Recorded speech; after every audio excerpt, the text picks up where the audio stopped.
Hello, everyone. I am Lynn Webb, and welcome to How to Prepare for Your Accountant. Now, just want to check out the technology for just a moment. Bear with me, make sure everything is online and working. Hello to everyone. I'm seeing the participants come online. Thank you for joining me. Okay, perfect. So let me tell you, first of all, what you are looking at. So this is live, so you know anything can happen. So I want to talk to you a little bit about the technology that I have going on in front of me, so when I'm not looking at you, you sort of know where I'm looking at.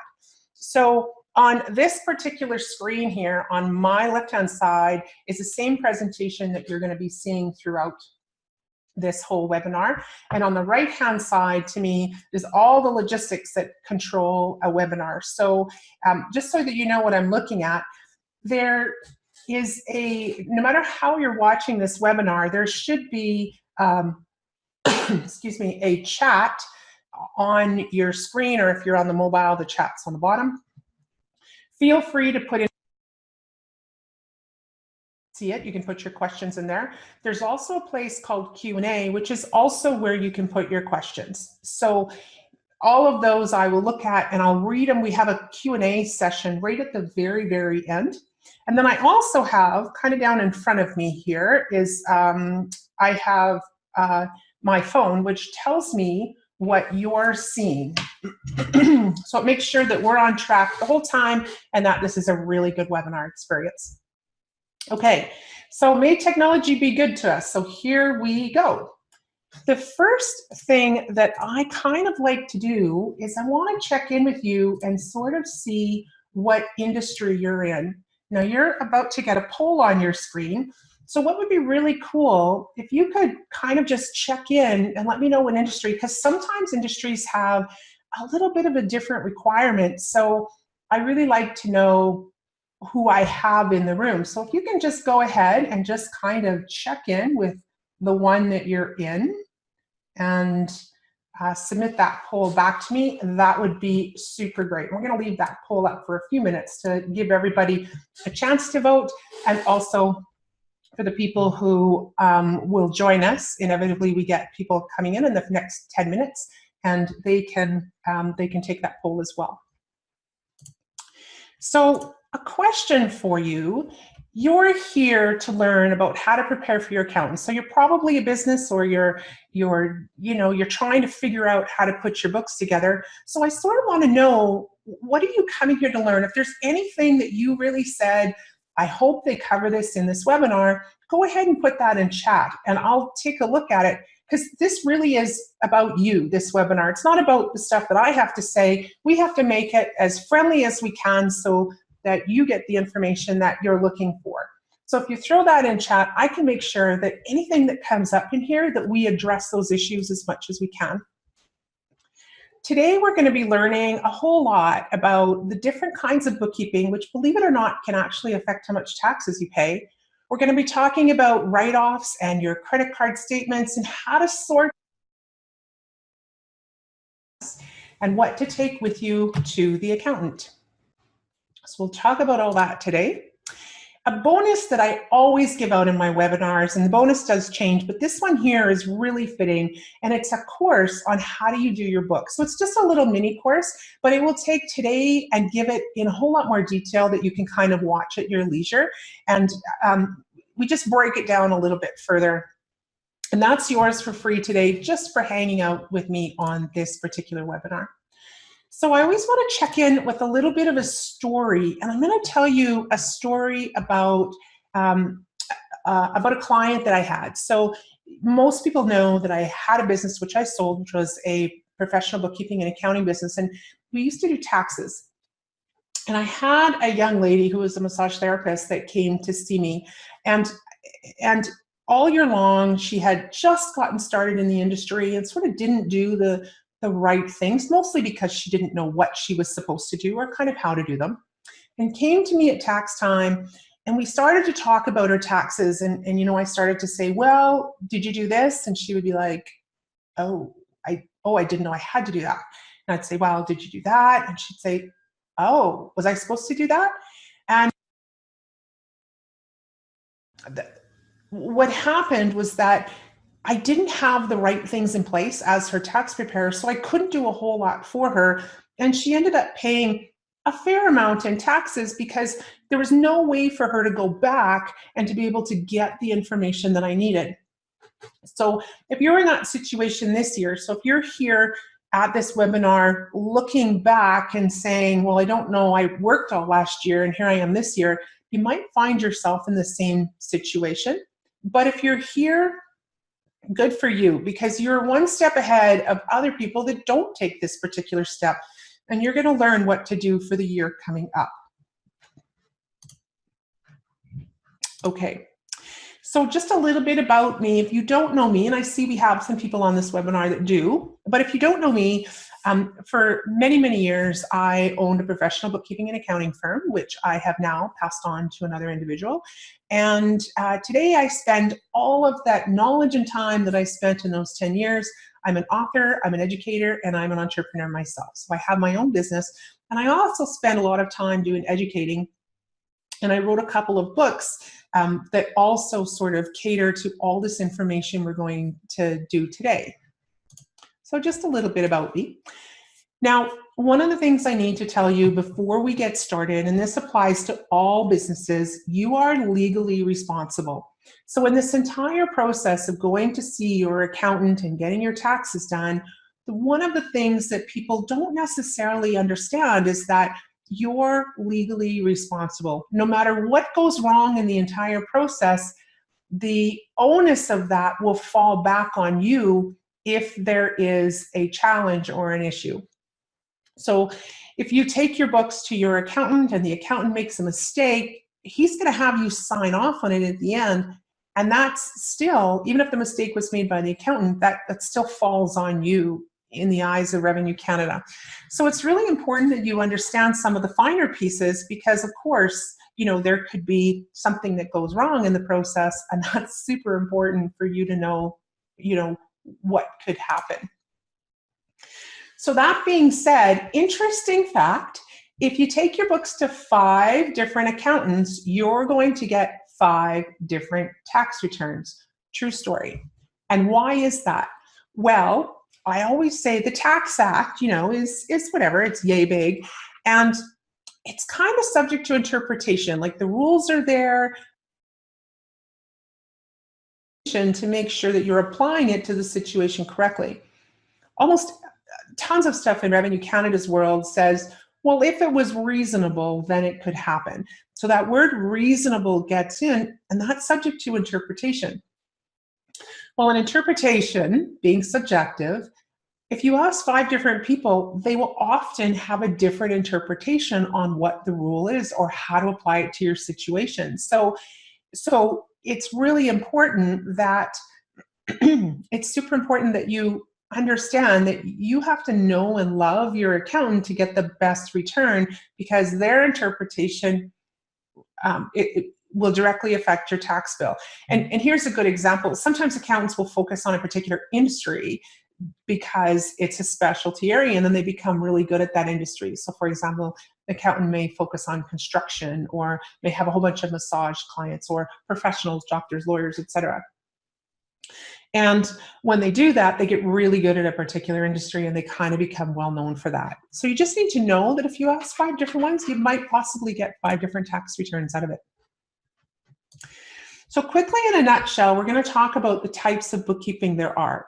There are 2 basic types, and depending on your industry, they can affect your taxes fairly significantly. So the 2 types are cash and accrual. Now, I'm going to go through this really fast, but what you need to know is kind of at the end, towards the end, I'm going to give you some resources that you could possibly take away from this.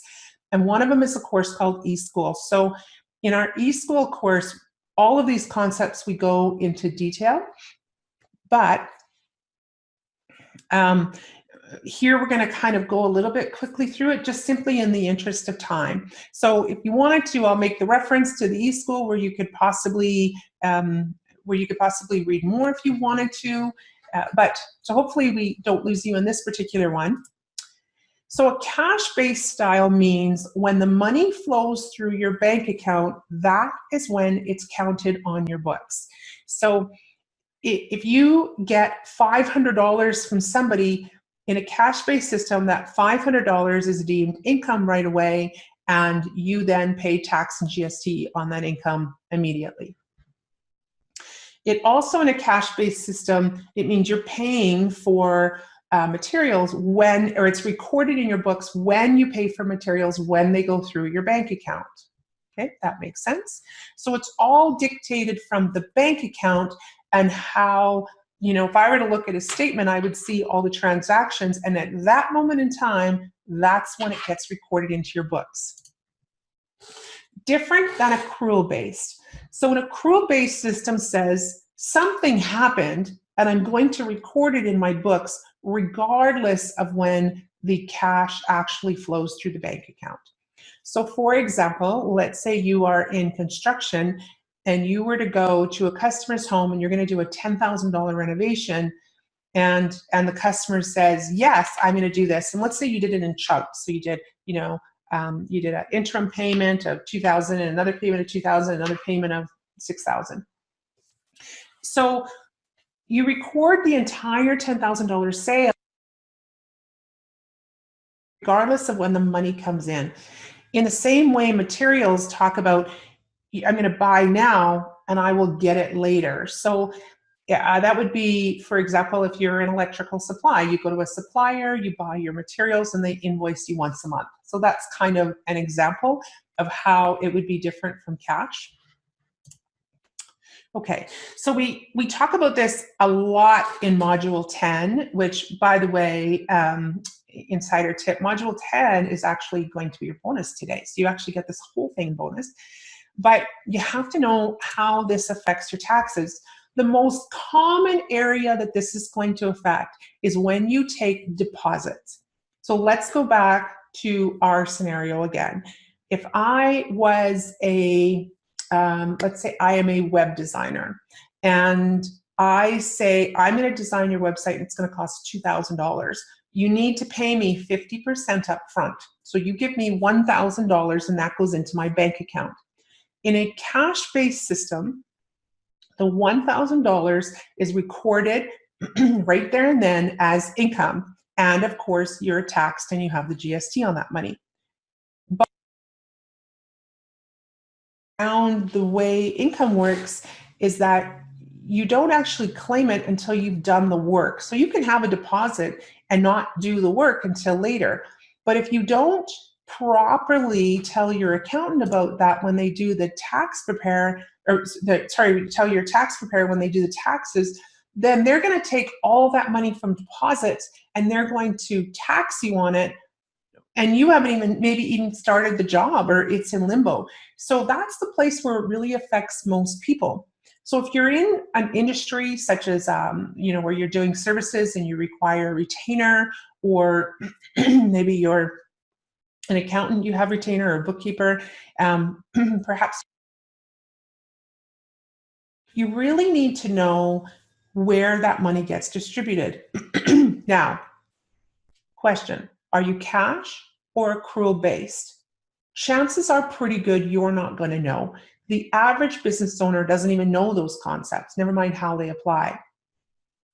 So the general rule of thumb is this: you're cash based unless you know otherwise. So if you take your books to an accountant at the end of the year and you have your accountant just simply do the books and you give them the bank statements, chances are pretty good you're cash based.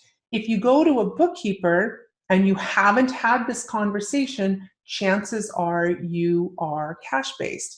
Now, lots of times you go to a bookkeeper and you're actually accrual based and you don't really realize it. So that's a conversation you have to have with your bookkeeper if you have one, for sure. And I'm, you know me, I'm a huge advocate for having a bookkeeper in the equation, for sure. Okay, so any questions on that, jot them in, and we're going to cover that at the end of this session. So you really need to understand what your industry is, and if you take deposits, the most common area, you need to make sure you're telling your accountant so that they know how to properly allocate. All right. Let's go into the next place, which is write-offs. Now, I'm going to go really quickly through write-offs, just in the interest of time. But what you need to know in eSchool, it's all Module 8. We go into it in fairly good detail. But a write-off is basically any cost that you reasonably incur in order to do your business or to make money. Normally, write-offs have an association with a receipt. So normally they will you'll get a piece of paper of some kind, not necessarily a receipt like I spent money, but a piece of paper is usually sort of potentially associated with the receipt. The write-offs directly affect your profit. Now, if you have more receipts, i.e. more expenses, then it goes without saying that you will have less profit, correct? If you have less profit, you will pay less tax. Correct? So we get the connection. So you want to make sure that you always have if your objective is to pay less tax, as it is for many of us, then you want to have as many write-offs as you can. Tricky things. Sometimes people say, oh, it's just a little receipt. But those little receipts really, really, really add up at the end of the day. And I'm going to show you sort of how that looks here. This is a standard formula for a write-off. I just need to get a quick drink. So if you made $10,000 in income or sales, and that $10,000 went into your bank account, and you had $1,000 of write-offs, then that basically means that you have $9,000 of profit that you're going to be taxed on. So the more write-offs you have, the lower your profit's going to be, and therefore the lower the tax is going to be. That makes sense? So it's important with write-offs to always keep the receipt separate from anything else. So if you go to the grocery store and you're buying your chicken, and let's say you saw some pens sitting down and you picked up the pens, you don't put them on one thing and you pay for the whole thing. So your chicken goes on one receipt, your pens go on a different receipt. It's very, very important. It's also very important to pay from your business bank account. Now, there's going to be some folks in this webinar which do not have a business bank account and they're using their personal, or they use their corporate account and they spend for personal. There are many reasons why you should not do that. Really quickly in a nutshell, and we actually have a blog post that's posted on this exact same thing. So if you go on our website to our blogs, you'll see that there's a little bit more detail. One of the two main reasons why you don't want to have a business bank account and a personal bank account mixed. Number one is in case of audit. So CRA is going to be looking at you saying, show us your bank account, and they will go through in case of an audit. $500 that went into your bank account in, let's say 2 years ago, because of course they're auditing 2 years back, they're not auditing current. And you might say, oh, I don't know what that was. Well, if you can't prove what that amount is, it very well could be assessed as income. So you always want to make sure you have a different account so that the intention is clear. This is my personal stuff. This is my business stuff.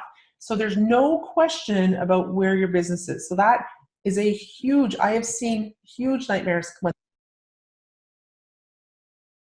The other reason, which is really cool and in your favor, is how sometimes we miss those receipts, so, they fade, or when you use your business bank account, it's kind of like having a transaction or a record. By the way, the receipt that you have to keep is the actual receipt, with the detail on it. So you can't use your bank account as a substitute for the receipts. However, it certainly does provide a really good log if you're missing anything. So we'll talk about examples of write-offs. So it'd be like, we say needles in here, probably because I used this last presentation for an acupuncture seminar, so that's where the needles come from. So job supplies, office supplies, paper, any fuel or insurance for your vehicle. Things like dues to any association or college or any other professional organization that you belong to, parking, car washes. By the way, parking car washes, kind of a little known thing, is that, you know, when you go get your car washed and you put the change in, the money in, well, you don't get a receipt for that. So you should be writing yourself a receipt. So there is a tolerance that most professionals would have that you can claim that. Same with parking. And more examples of write-offs would be things like anytime you travel for business or you do trade shows or you have other learning opportunities. Times when you go to meet people. Now, let's talk about the meals for a second. This is a really common one that actually comes up quite often. When we talk about the meals, people say, well, you know, when can I provide? Now, I know we are having what's called Write Up Roundup right now on our Facebook group page, if you belong to our group page, and we talk a little bit about meals. And we also have a blog for it that if it's not up there already, it will be shortly. And I have a bit of a cold, I apologize. So like I said, this is live, anything can happen. So in a case of a meal, a lot of times people will say, well, can I really write that off? Like, I mean, that was my friend, and yeah, I asked my friend about business, but can I write that off?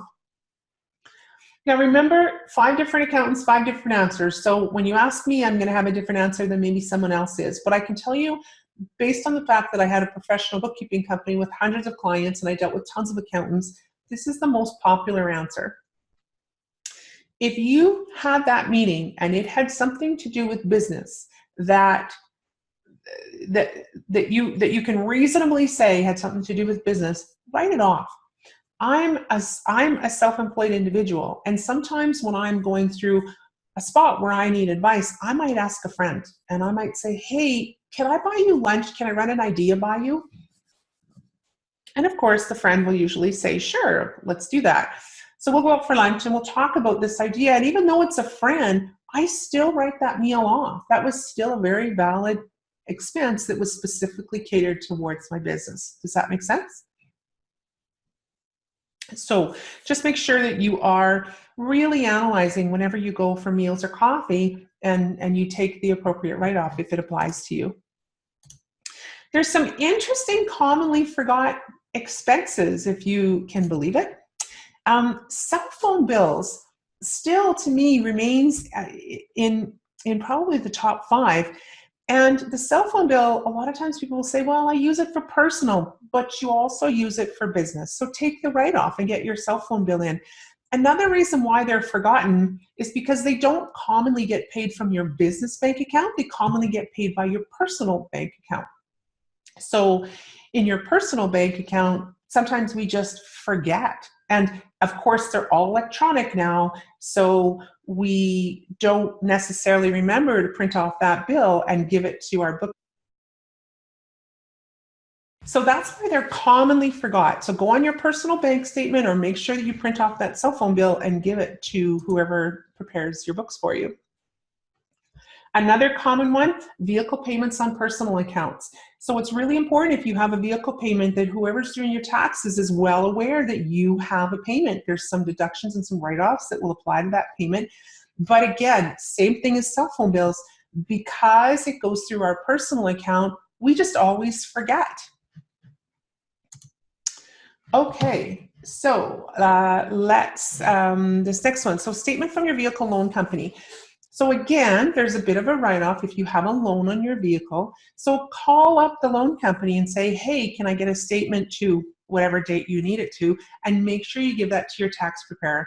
Lots of times we buy the vehicle in our personal name and we use it for business. And everybody knows about the kilometers, which we're going to talk about in a moment. But sometimes you forget that you actually pay money and you have a loan, and part of that you can write off. So that's also another good one. Home-based expenses, you know that of course you're able to write off as percentage of your home, and often that mortgage bill, and we only get it once a year, regardless of when your year end is for your business, we only get that once a year in January or February, so make sure you keep that and give it to your tax preparer. What we're really looking for is the interest portion that you paid on your mortgage. Personal items, this is a big one actually. So you have a computer sometimes when you go into business, and on that computer you put antivirus software, or you put something like a Dropbox, excuse me, and you pay your fees for it yearly. And then you go into business and you take that computer into your business, but you forget that those charges are still going through on your personal credit card. So this one is actually quite commonly forgotten, that you have to bring that into your business. Home-based expenses is another area which is perhaps just misunderstood. So the home-based expenses, you can write things off such as your utilities, or your rent, or your property taxes. There's a bunch of stuff you can write off, and lots of times, again, comes from your personal account, right? So we forget to turn all of those expenses in. When you are done this webinar, you're going to get an email which is going to give you the replay, but on that same email, there is a bonus item on there for you for write-offs, and it's a one-pager that you really just print it off and tack it on your fridge or your file cabinet. And every month when you get your bill, you just write the amount in. And at the end of the year, in the bottom left-hand corner, there's a little piece that in there that says, what's your square footage of your home? You just basically fill that out. Your accountant or your tax preparer will love you if you do that. It's a beautiful piece of paper. So that's coming out on the bonus. Now, proper mileage is something else. If I had a nickel for every time a customer came to me and didn't keep track of their mileage, I'd probably be a millionaire. But proper mileage is super important to take. In my opinion, I think that most people underestimate their mileage, not overestimate it. So, you know, and when you underestimate it, you're losing such a good write-off. So having that ability to take the write-off by having proper mileage is huge. Now, we did talk about this being live. I had a little technical issue, which I'm just going to fix, just because I have to plug something in here. Okay. All right. So let's carry on. Sorry about that. So we, okay. Commonly forgotten personal expenses. Now this steps outside of your business for just a moment, because I've also done personal taxes as well. So these are some things that people forget. Medical, which covers physio, dental, chiro, and anything else that you get from a medical professional. Really good write-off. And by the way, if you live in any northern area or outside of a major metropolitan area, if you have to travel any more than 80 kilometers, don't quote me, I have to look on that, but if you travel 80 kilometers to get to that medical appointment for example, a specialist, you can write off your mileage as well as your parking and your meals while you were here seeing that specialist. So that's one that people often forget. If you moved more than 40 kilometers in order to be closer to work, you want to make sure that you also turn that expense in. There's a little bit of things with the moving expenses. That one's commonly forgotten. A new rule as of 2016 is now any house that you have, that you sell, whether you live in it or not, now must be prepared. So you want to make sure you're taking your selling documents into your tax preparer. Penalties on this one, if you don't declare your home, even if it's a personal house, are actually a little bit steep. So I just highly recommend that you take those in. And charitable receipts, of all things that sometimes people forget, and then they will bring a receipt after their taxes are done. So charitable receipts is another one. And finally, of my top 6 is, you know, that if you have a paycheck of any kind and you paid for benefits, you know, the health and dental, lots of times people forget that you can actually write that off. So you want to make sure that you take your last pay stub in if you're paying benefits, if you had an employer. So most people on this webinar are probably business people, so that's kind of a tip for a spouse or, you know, a child that is an employee. A super good write-off is your vehicle expenses. So the vehicle expenses, there's so many questions on this. This is really going to be hard to address in this particular write-off. So what I'll tell you about it is that the vehicle expense is situational. So there's kind of like situation, so you can decide whether you can write it off or not. The general rule of thumb is if it's a regular place of business that you go to, you cannot write those kilometers off. Okay, so you always go to one place, those kilometers aren't necessarily a write-off. So look at what your business is and analyze it and say what really is your business. Everything else is kind of fair game for the most part. Remember, these are all rules of thumb that I'm talking about here. So, you always consult you. But the general rule of thumb that I say to people is you should have kilometers written down for every time you have a receipt. And remember at the beginning of the webinar, I defined receipt as a piece of paper, if you recall. So, and let's just talk about that for a minute. So the piece of paper could be, let's say you go to your bank and you do a deposit. That generates one of those little slips they have you sign, or something that comes out of the ATM. That's a write-off. Those kilometers to get there were a write-off. Let's say you go to your accountant to get your taxes done, and the accountant they're going to give you a bill, but they also give you tax returns, right? Well, that generated paper, so therefore your kilometers to get to your accountant should be a write-off. If you go back and you look at any receipts that you've purchased, so anytime you have one of those little receipts that you get from a office supply store or for fuel, those usually have kilometers associated in the interest of doing business, so therefore you can usually write that off. Now the kilometer log is done in a variety of many ways, and I know it's such a tedious thing to do when life is busy, but I'm telling you this, in my opinion, people underestimate their kilometers, not overestimate. The requirement is that you record your kilometers at the beginning and at the end of the year. You record the who, what, where, when, why. So the date, where you went, how many kilometers you went, and why you went there. So I might write, today that this is being recorded is March 21st, and I went to the bank to do a deposit, right? And that was 6 kilometers, let's just say. So 6 kilometers from my office to the bank and back to home. So I want to just talk about a few examples from my own business, which are a little bit odd examples, but they really apply. So one of example I had, to do this whole webinar, I had to go to the hardware store close to me, and I had to buy a couple screws so I could put my webcam up and stuff. And I wrote those off. Now those screws were less than $10, but the reality is, if I had just said, it's just $10, and I threw that receipt away, well, at the end of the year, those $10 really add up.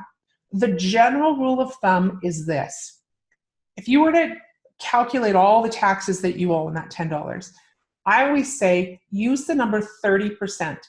So by turning in my $10 receipt, I save $3 on taxes. So do you remember that calculation? How all your write-offs make you pay less tax? So for those people that just kind of joined, let's just really quickly go back here, actually, really, really quick, because this is super important. Okay.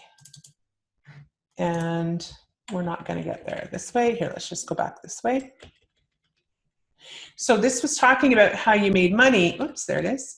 How you made money, and then you had the write-offs, right? So $10,000 minus $1,000 equals $9,000, and that's what you're taxed on. So that's a super important calculation right now. Whoops. Way too far. Sorry about that. So when I calculate those particular little screws, that means that $10 receipt, I minus that with my expenses, so my taxes went down by my amount that I'm taxed on goes down by $10. So 30% of that is $3, right? Now, what if I crumple that receipt and throw it away? Well, now I pay $3 more. So it really adds up. You know, if I was a guessing person, I'd probably say that an average business throws away about $1,000 of receipts a year that they could pay. $1,000 of receipts is $300 in taxes. So that's significant, I think. So that is one place where in my own business, just a small thing, really paid off.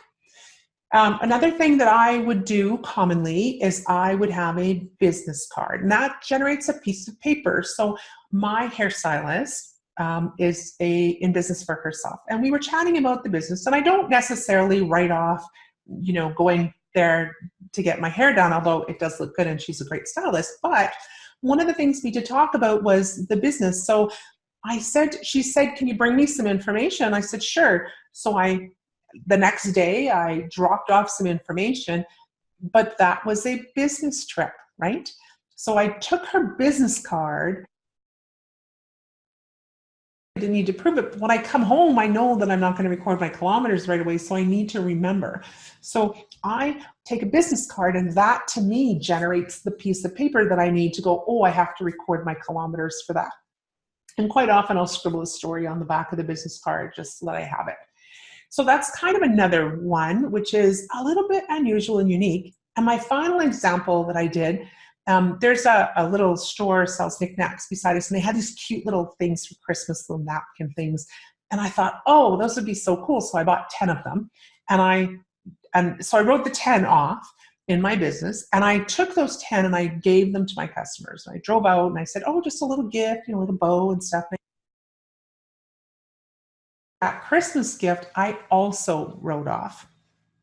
So you have to really start to say, look at every piece of paper and decide, can I claim the kilometers for this? And a piece of paper isn't necessarily a receipt. Remember, it's a piece of paper. And that is why people far underestimate, because they just don't necessarily think of all those little things that we do. By the way, in Module 8 of the course, I do cover vehicle write-offs in a fair amount of detail. So we're going through this really quick because in the interest of time. Write-offs truly are the secret sauce to paying less tax. So before you go to your accountant, you want to make sure that you have gotten all of this together and that you have those write-offs put together. So because they're not going to know. If you don't put those pieces of paper together and record that vehicle log, your accountant is not necessarily going to know that you are underestimating your particular logs, and then therefore you claim the wrong amount. Okay, whew, I went through that so fast, and I'm so sorry. Write-offs is such a huge part, and I always get the most questions with write-offs in just about every class that I'm in. So again, if you have questions, drop them in the chat. I do watch it, so we'll certainly make sure we answer those. Section is bank accounts and spending. So there's kind of two requirements here. So the first one is to say you are a solopreneur or you're incorporated. Now, just to recap what those are, a solopreneur goes into business underneath their own name. They might have a business name or what's called a trade name, but it's pretty much they and the business are the same. Incorporated, you've gone to a lawyer or to registries, you have legally registered your company, you have shares and directors and all that kind of stuff in place. Hands down, probably the most common one is incorporation. However, that's not to say that's all what it is. So there's a distinction between sole proprietor and an incorporation for this particular section. No matter what, you should always have a separate business bank account. Now, let's talk about the sole proprietor. You're not legally required to have a separate business bank account, but you should. And remember, I talked about why. In a case of an audit, CRA is going to say, show me your stuff 2 years ago. And if you look on your personal bank account and then there's $500 and they say, where did this $500 come from? And you're like, I don't know. And it could have been a loan from a friend that they paid back, or, you know, who knows, maybe you went to the casino and you won some money. Who knows what that $500 was for? But if you can't prove what that $500 was for, then CRA has the right to call that income, and in most cases they do, and all of a sudden you're taxed on it. But when you are separate and your business bank account is different from your personal bank account, there's clarity on that.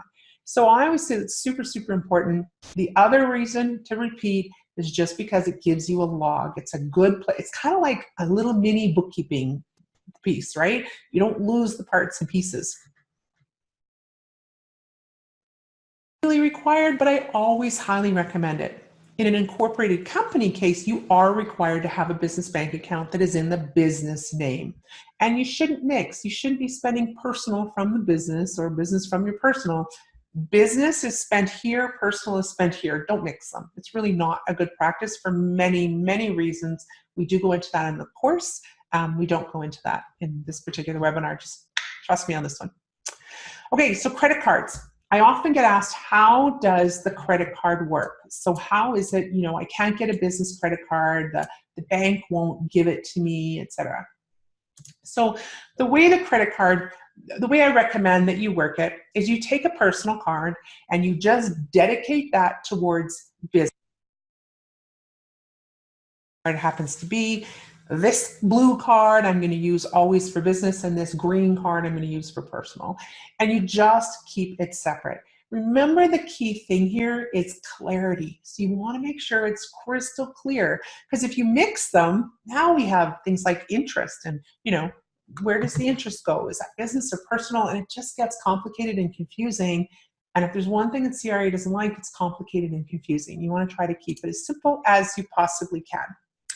So again, separate business account. Here are the 4 reasons that I always say to do it. CRA audit, we talked about that. It's a bookkeeping shortcut for clarity. So, if you kind of say, well, here's everything I did, you can easily print off your bank statements, and at least you have a starting place rather than a really messy shoebox. Because it's also clear for your accounting individual. And in case you lose a receipt, because if you're like me, those fuel receipts, I tell you, I fill up my car and they get tossed and then they fade and they're stepped on or something. So it kind of allows. Okay, we're moving real quick here. So we're going to go into sorting your shoebox. Now, I'm going to go through this really fast because the bonus module that I'm going to give you today actually covers this in detail. So we're going to go through this super quick, and then hopefully you'll be able to do the mini course later, and you'll just join that. I'm going to show you how to do that, and it will give you this information in a whole lot more detail. So, sorting your shoebox. There's a difference in how your books get sorted depending on the how you are in business. So if you're a sole proprietor, we have another webinar that we run, Something for a Corporation. So this will always apply to a sole proprietor, but if you're an incorporated company, it will apply to you most of the time, but you should just check in with the person that does your tax preparer to see if they want it sorted differently. So I just always want to put this in a little disclaimer that that you always, depending whether you're a sole proprietor or an incorporated company. So again, sorry, I kind of mixed that up. If you're a sole proprietor, this will probably apply to you 99% of the time. And if you're incorporated, it's going to apply to you 90% of the time, but check in with your accounting professional. If you are a accrual style and you know you're a accrual style, disregard the sorting of the shoebox and definitely talk to your tax preparer, because there's some very different things that need to be done. Okay, incorporated cash style, we're going to talk about this. This only just says stay tuned because I really want you to know you got to talk to that person in your world, whoever looks after your taxes. All right, so a couple basic steps. So the first one is you need, in a cash-based system, which is what we're going to cover here, you need to sort them with the how you paid them. So you're going to look at each receipt and you're going to figure out, on your little slip, did I pay that with this credit card or did I do a debit through my bank account? So figure out the how and make a pile of each of the how you paid them. Note that receipts that you purchased with something you're missing your card, those kind of go on the side and you're just going to say not on statement. So when you're sorting out the how, sort of anything that's from a personal bank account kind of goes into one stack. Okay. Then I want you to take them and sort them into each particular month. Now, just need to, just 1 second.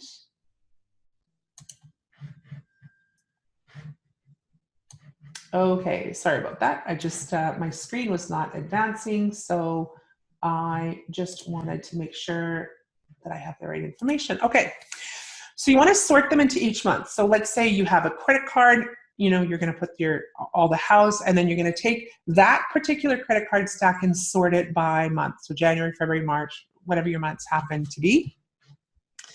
Anything from that personal account, you're going to put on a different stack, and you're going to put it in an envelope called not on statements. Now, not on statements means here's my business bank account and my business debit or business credit card. These receipts are not on those statements. So that's what not on statements means. It's not on your business statements. Okay. The second piece of information, you're going to match them to the statement. So you're going to take each one of that stack of receipts, and you are going to match it to the appropriate statement. So you will take your credit card statement and you will look in the order that they appear, and you're going to attach those receipts to the back of that credit card statement in the same order. So you'll see, you know, office supply store, $20, attach the receipt. Fuel, $50, attach the receipt. You'll do the same thing with any incoming money that you collected, any invoicing or any documentation you're going to add in there as well. Now the third step, you're going to go down through your bank statement and you are going to attach a P, which stands for personal. So your professional knows this is a personal charge. So there's some places like the big box stores, like a Walmart or a Costco, that when you go buy something, you know, it's generic. So they don't know when they look at a Walmart if that's a personal or a business. So they spend extra time going to find those receipts. So you want to make sure that you mark P on it if it's personal so that they know, oh, I see that. I'm not even going to look at that. That's something totally different. You're also going to mark all of those receipts with an expense type. So if you want to save a lot of time, and this is kind of an optional step, but the more clear you can make it for your accounting professional, the better it would be. So if you took your bank account statement or your credit card statement and you went down and you said, oh, fuel, office supplies, whatever else you happen to buy, printing, advertising, then that would be nice and clear for them and it would reduce your bill down. Another category you're going to do is miscellaneous paperwork for your accountant.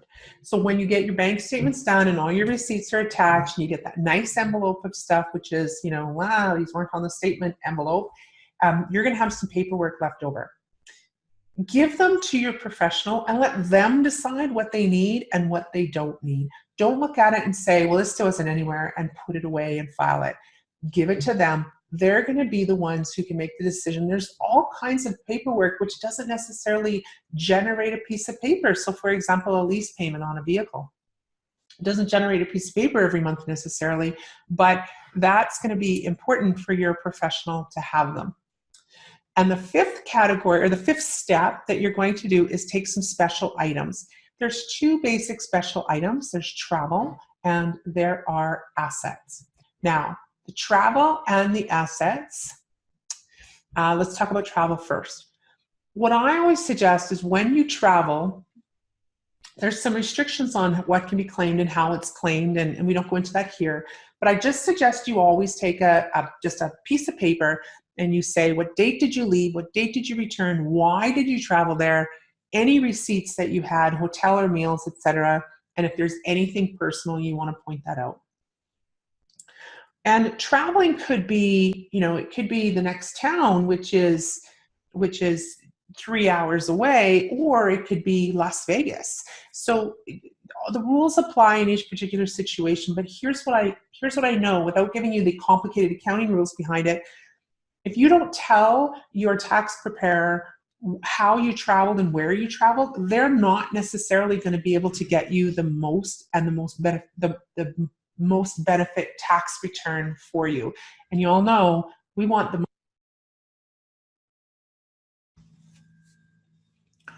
The other miscellaneous category is assets, and this one's really simple.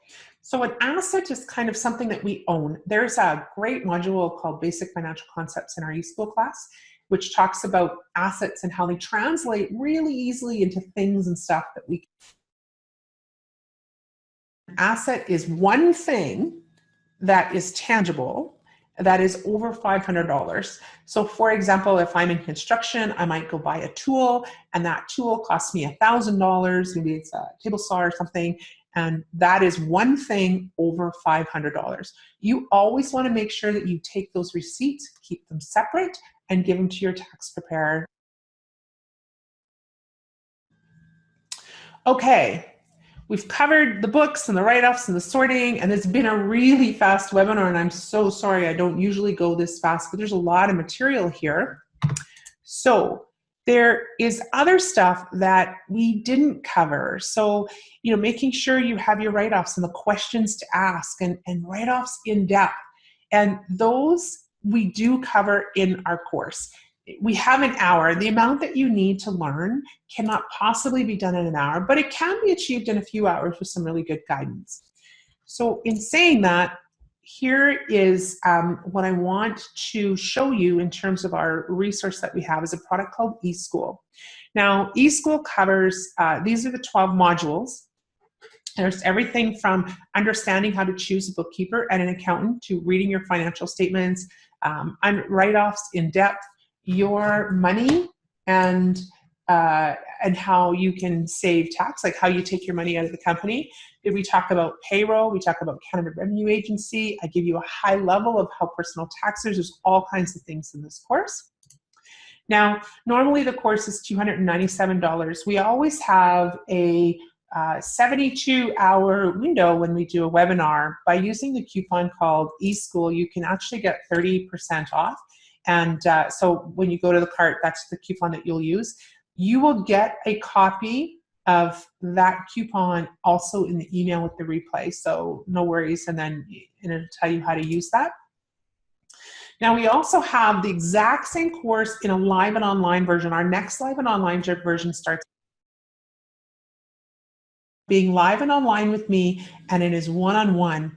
And we basically go through the same contents of the course. You get the contents of the course as well that you can always refer to, but it gives you individual questions. Now, this particular slide says that they're no longer than 20 people, and I've actually cut that down to less than 10 people now, just because there's always such good questions, and I really want to give that individual attention. You also get a free 30-minute session one-on-one with me. You can ask me whatever you like, whether it's via Skype or, however we decide to do that one-on-one. And you get access to a Facebook group, so you have other people within that you can chat with. So our next one starts on April 10th. That is normally $497. Again, same coupon, you get 30% off. Really exciting for me. We are launching a podcast that we are working on right now behind the scenes. The podcast is called Intrapreneurial Intelligence. It should launch in May of 2018. All kinds of great things to cover. So we really talk about little things that affect us as entrepreneurs, like how it affects your credit rating or the technology. So, how do you know what technology to use? And we have an interview with an accountant that says, hey, this is what CRA looks for and how you can red flag yourself. We do a couple different levels. So we take all the contents of the Business for Newbies / eSchool course, and we kind of drill it out through our podcast.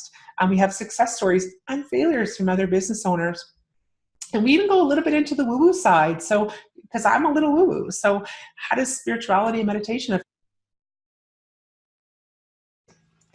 When you signed up for the webinar, you would have had a question, how do you want to stay in touch? And although I know I went through this webinar super quick, if you said no, you're going to get an email of this webinar and then you won't get anything else from us. So if you've changed your mind, you need to go to this link here, which is linweb.ca-join-us, and just sign up. And that will put you back on our list. And basically what we send out notices to webinars and courses, and every Monday you will get kind of a reminder email of what's happening on this particular week. as well as little tips and things that people sometimes don't know. Sometimes they do, sometimes they don't. Okay, Q&A. We're really down to the wire here, so I want to just go really quickly through Q&A that I have, and let's take a look at the technology here and see what questions are pending. Okay, so what can I claim? I'm thinking that you're just saying in terms of write-offs. I really wish that I had the time to go through it on this webinar, but what I would suggest is in eSchool Module 8, and I go into it in great detail, and we talk about all the little things and sort of how to compare it to your particular industry. But the general rule of thumb is this: if you did something in the interest of doing business, generally speaking, as long as it is reasonable, you can write it off. That's the general consensus. Not a great answer, but kind of the best one that I have right now. You can also, right now on our Facebook group page, we have what's called Write-Off Roundup, and we're posting a whole bunch of stuff in the Facebook group right now about what you can write off. So almost daily from now till the end of the month. So that's also a really good place to kind of get your feet wet in terms of what you can write off and what you can't. An interesting question that has come up here has said, what about medical expenses? So medical expenses are kind of an interesting topic. So in business, it's hard to write off direct medical expenses. So you can't write off, for example, a trip to the chiropractor in your business. You have to have a third-party administrator in effect. So there's actually a way that you can do that so that you can put your medical expenses in your business, and there's a tax advantage to that as well. Now that's called an HSA program, but we don't cover that in this particular webinar, but what I do encourage you to do is to reach out. My email is just lynn@lynnweb.ca. Reach out to me if you're interested in that, and I will get you more information about that particular program. Okay, couple more questions. We're not going to have time because I want to give you the bonus piece of this.